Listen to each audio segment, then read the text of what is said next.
Good morning, good evening, good afternoon, जब भी आप ये मेरे लेक्चर देख रहे हैं। आज क्लास 9 का मोस्ट इम्पॉर्टेंट टॉपिक, अब ये मैं गारंटी से कह सकता हूँ कि क्लास 9th में इस टॉपिक पे 1 से 2 MCQs, इस टॉपिक पे एक शॉर्ट क्वेश्चन और इस टॉपिक के साथ मोल वाला टॉपिक, इन दोनों को मिलाकर एक लॉन्ग क्वेश्चंस भी बनाया जा सकता है। अगर आप अपने मिड टर्म के एग्ज़ाम्स दे रहे हैं, अपने आप सेमेस्टर्स टाइप के एग्ज़ाम्स दे रहे हैं, तो इस टॉपिक से क्वेश्चन ज़रूर आता है और ज़रूर पूछा जाता है कि इसका कोर कंसेप्ट क्या है। आज जो मैं आपके सामने टॉपिक रखूँगा, बिलीव मी कि ये सुनने में उतना ही यानी कि जब आप इसका नाम सुनते तो आपको लगता है कि ये बड़ा मुश्किल टॉपिक है, लेकिन जब आप इसको इंशाल्लाह आज पढ़ेंगे, आज आप इसको सीखेंगे, बिलीव मी आपको ये टॉपिक बहुत आसान लगेगा। स्टार्ट करते हैं अपना लेक्चर आज का। लेक्चर स्टार्ट करने से पहले एक रिक्वेस्ट होगी आपसे कि काइंडली प्लीज़ अगर आप चैनल पे नए हैं तो सब्सक्राइब कर लें और बेल आइकॉन को प्रेस कर लें ताकि आपको मेरी वीडियो का नोटिफिकेशन मिल सके जो नए आने वाली वीडियो से। और आप बाकी मैंने क्लास 9 की भी तरतीब वाइज में लेक्चर्स अपलोड करता जा रहा हूँ, तो आप उनको भी देख सकते हैं। स्टार्ट करते हैं बिना वक्त ज़ाया किए। एटॉमिक मास यूनिट का कंसेप्ट क्या है? एटॉमिक मास यूनिट का कंसेप्ट समझने से पहले आप अपनी बेस बना लें। आपको मालूम है कि हमारे पास इस पूरे यूनिवर्स में बेसिकली मैटर है, और मैटर हमारे पास 3 तरह का है। यानी कि मैं बुनियादी बात कर रहा हूँ। हमारे पास सॉलिड है, हमारे पास लिक्विड है और हमारे पास गैस है। एक बात, अब चाहे वो सॉलिड मैटर हो, चाहे वो लिक्विड हो, चाहे वो गैस हो, वो पार्टिकल से मिलकर बनता है। ये भी पार्टिकल से मिलकर बनेगा, ये भी पार्टिकल से मिलकर बनेगा। अब वो पार्टिकल यहां पे मेरे पास आ गए जी, एटम्स। इसका मतलब ये है कि मेरे पास जितना भी मैटर है, उस मैटर में बेसिकली है क्या, उसमें हमारे पास मौजूद होता है एटम्स। अब किसी एक एटम के अंदर फिर सब एटॉमिक पार्टिकल्स भी हैं। वहां पे प्रोटॉन होते हैं, न्यूट्रॉन होते हैं और इलेक्ट्रॉन होते हैं। Same goes to liquid, same goes to gases. अब इसका मतलब यह हुआ कि एटम में एटम रिस्पॉन्सिबल है एज अ पार्टिकल। किसके लिए रिस्पॉन्सिबल है? किसी सॉलिड, लिक्विड या गैस के लिए, जो बेसिकली मैटर बनने में या मैटर को बनाने में उसके बुनियाद है। अब आ जाते हैं, थोड़ी सी एटम्स की बुनियादी बात करते हैं। एक एटम के 2 बुनियादी पार्ट हैं।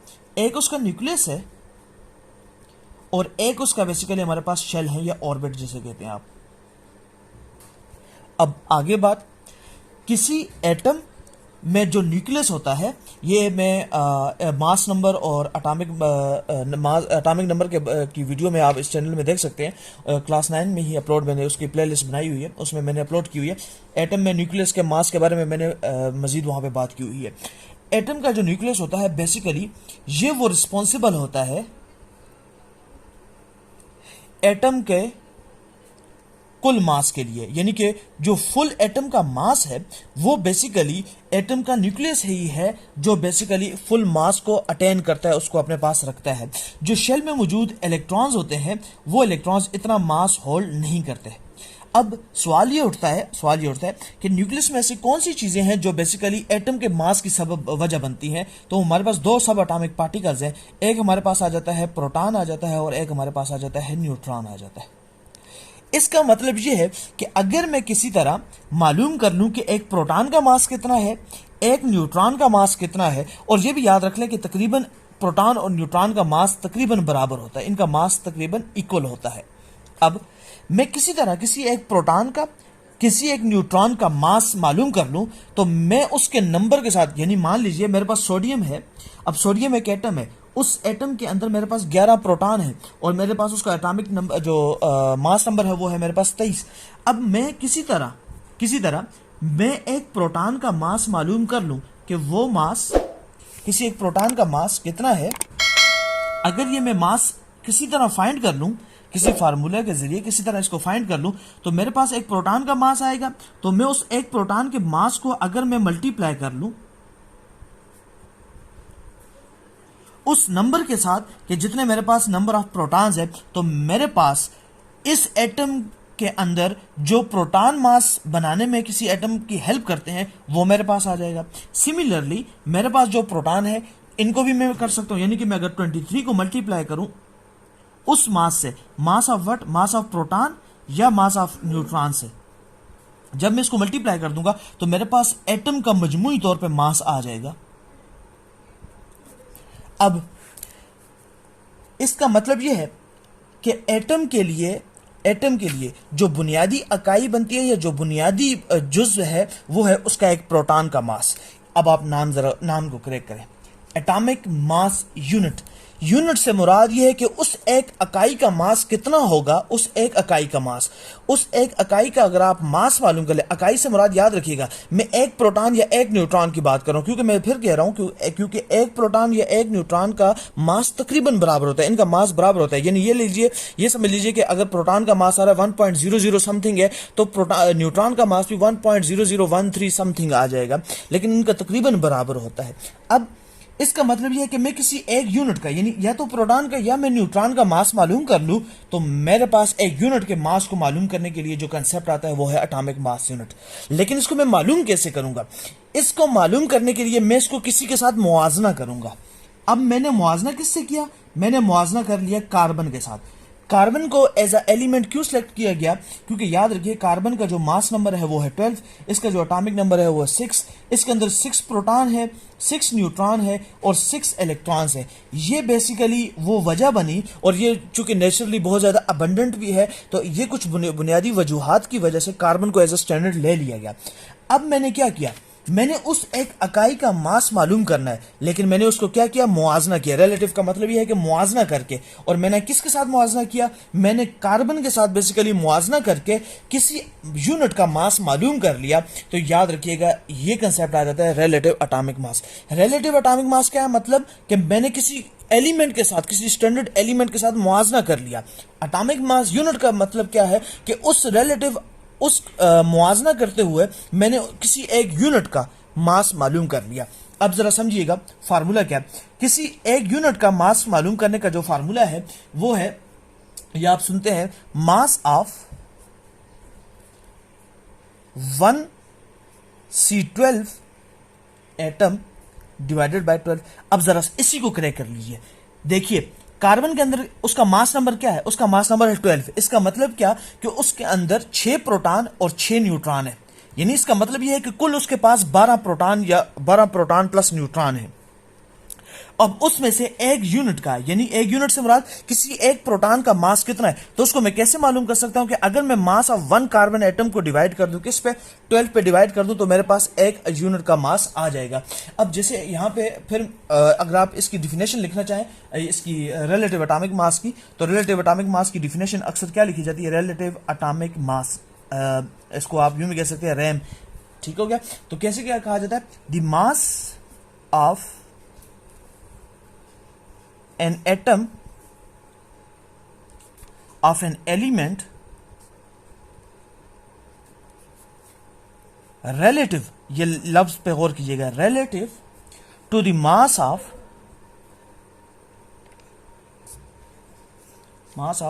an atom of C12 is called relative atomic mass। यही वो बुनियादी कंसेप्ट है और ये वो उसका फार्मूला है। अब कैसे? एग्जांपल में दे देता हूं। For the sake of argument यहां पे एक एग्जांपल है। कहा जाता है कि हाइड्रोजन का जो मास है वो कितना है? वो कह रहा है कि 8.40% है। किसके? कार्बन 12 के। तो हम लोग क्या करेंगे? इसके एक यूनिट का मास अगर मैं मालूम करना चाहूं, एक यूनिट का मास, तो एक यूनिट का मास कितना होगा? तो मैं क्या करूंगा? 8.40 को डिवाइड करूंगा, यानी कि इस परसेंटेज को खत्म करूंगा और वहां पे 100 लिख लूंगा और मल्टीप्लाई कर लूंगा। किसके साथ? मल्टीप्लाई कर लूंगा 12 के साथ। अब 12 AMU मेरे पास कहां से आया? एक कार्बन एटम का जो उसका जो यूनिट का मास है, यानी पूरे कार्बन एटम का मास है, वो है मेरे पास 12 AMU। अब मैं 1 AMU का मालूम करूंगा तो मेरे पास, आप इसको सोल्व करेंगे जब, तो आपके पास आ जाएगा 1.008 AMU। इसका मतलब क्या हुआ? इसका सिंपली मतलब, इसका वेरी सिंपल मतलब ये है, इसका सिंपल मतलब ये है कि हाइड्रोजन के अंदर जो हमारे पास एटम है, उस एटम के अंदर मौजूद जो हमारे पास न्यूक्लियस है, उस न्यूक्लियस में हमारे पास मौजूद है एक प्रोटॉन, और उस एक प्रोटॉन का मास मेरे पास एटॉमिक यूनिट में मास में कितना है, अगर इस यूनिट में मेजर करें तो वो हमारे पास बनता है 1.008। ये सिंपल इस कंसेप्ट का मतलब है।